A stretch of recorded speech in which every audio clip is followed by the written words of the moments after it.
बात रही है।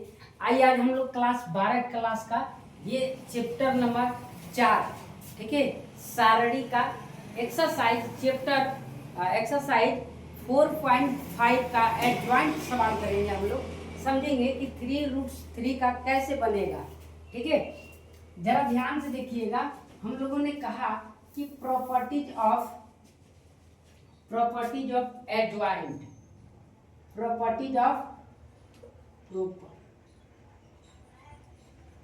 प्रॉपर्टीज ऑफ एडजॉइंट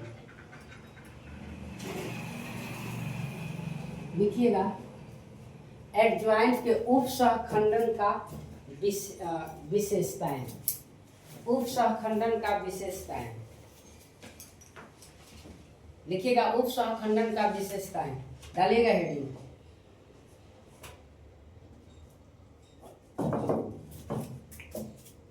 हो गया?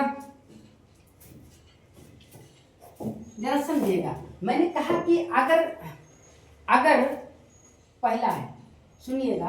अगर मैंने कहा कि किसी संख्या जो नंबर जीरो का अगर एडजॉइंट निकालना होगा, सुनिएगा, जीरो का अगर एडजॉइंट निकालना होगा तो उसका एडजॉइंट जो होता है वो जीरो ही होता है। जीरो का एडजॉइंट कितना होता है? जीरो होता है। जीरो का एडजॉइंट कितना होता है जी? जीरो होता है। कोई दिक्कत? और दूसरा मैंने कहा कि एडजॉइंट ऑफ यूनिट मैट्रिक्स आई, अगर कोई यूनिट मैट्रिक्स है, ठीक है, अगर कोई यूनिट मैट्रिक्स है उसका हमें निकालना है एडजॉइंट, तो उसका भी क्या होगा? यूनिट ही होगा, यूनिट मैट्रिक्स ही होगा। क्या होगा? यूनिट मैट्रिक्स होगा। समझ में आया? कोई यूनिट मैट्रिक्स ही कहलाएगा। कोई दिक्कत किसी को नहीं। फिर मैंने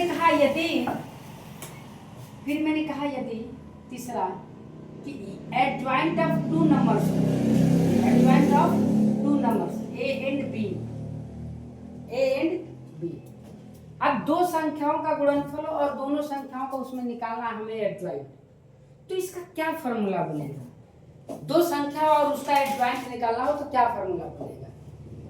तो हमने कहा अगर दो संख्या है तो अगर हम लोग सोचें कि इसको ऐसे लिख लें अलग अलग कि adjoint of A and adjoint of B, तो ये बात गलत हो जाएगी। ये बात क्या हो जाएगा? गलत हो जाएगा। तो फिर सही क्या होगा? तो हम लोगों ने कहा चौथा कि एडजॉइंट ऑफ, यदि ए एंड बी का निकालना होगा, 2 नंबर का निकालना होगा, कितने नंबर का? 2 नंबर का, तो उसको हम लोग पहले लिखेंगे adjoint of B and adjoint of ए।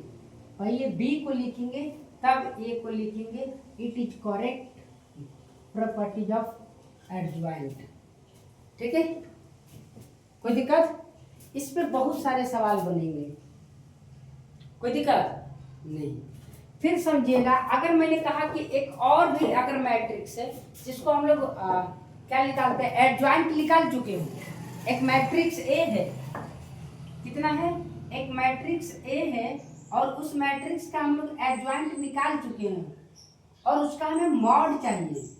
क्या चाहिए? मॉड। ठीक है, तो ये कितना होगा? तो मैंने कहा कि इसका जो फॉर्मूला होता है वो मॉड ऑफ ए के पावर n-1 होता है। कितना होता है? मॉड ऑफ ए n के पावर। अब ये n क्या होता है? तो ऑर्डर ऑफ मैट्रिक्स। n क्या होता है? n equal to order of matrix.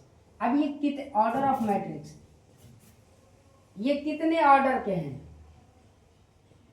ठीक है, जैसे मैंने कहा कि अगर ये 3 ऑर्डर्स के हैं, जैसे 3 ऐसे 3 3 2 1 4 3 ऐसे, तो ये कितने हैं? 3 × 3 के ऑर्डर में है ना?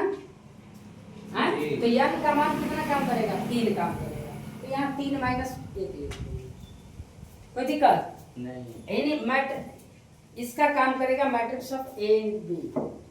कोई दिक्कत नहीं। अब देखिए अब एक जो स्टेप होता है वो छठवां जो होता है, अगर मान लेते हैं कि कोई एक मैट्रिक्स है, कोई क्या है, मैट्रिक्स है, और उसी मैट्रिक्स का हम लोग एडजॉइंट से गुणा करते हैं, उसी मैट्रिक्स के क्या चीज से गुणा करते हैं, एडजॉइंट से। जो मैट्रिक है उसी मैट्रिक्स का हम लोग एडजॉइंट निकालते हैं, या पहले से निकाली गई एडजॉइंट हो, पहले से दिया हो, और फिर उसका हम लोग मैट्रिक्स निकालते हैं। ये दोनों जो है इक्वल होगा तो किसके इक्वल होगा, तो उस मैट्रिक जो मैट्रिक रहेगा, जो मैट्रिक्स रहेगा उसका और यूनिट मैट्रिक्स का मल्टीप्लिकेशन के बराबर होता है।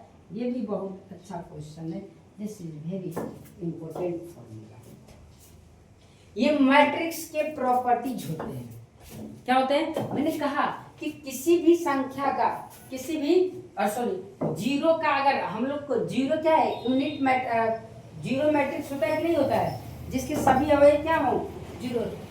जीरो अभी शून्य अभी पढ़ाए थे ना, जिसके सभी अवयव शून्य हो, वैसे अभी जिसके सभी अवयव शून्य हो उसको शून्य अभी कहते थे।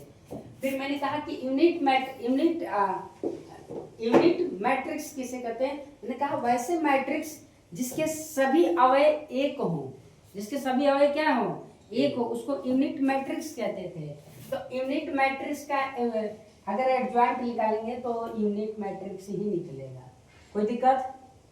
फिर अगर कोई दो मैट्रिक्स है और उन दोनों मैट्रिक्स का एडजॉइंट से गुणा किया गया हो, गुणा में हो मैट्रिक्स और उन दोनों का एडजॉइंट निकालना हो, तो याद रखिएगा पहले बी होगा तब ए होगा, ये नहीं कि ए में बी का कर दे, ये गलत हो जाएगा। समझ में आया, इसको दो रूल बना दिए हम। फिर मैंने कहा अगर कोई मैट्रिक्स दिया है एडजॉइंट उसका, और उसी का मोड निकालना हो, तो उस मैट्रिक्स के n के पावर 1 होता है, जहां n ऑर्डर ऑफ मैट्रिक्स होता है। क्या होता है, ऑर्डर ऑफ मैट्रिक्स होता है, कोई दिक्कत।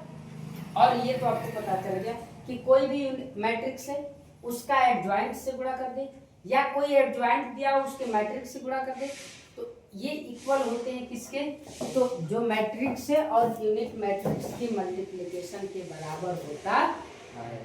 कोई दिक्कत किसी को, लिख लीजिए।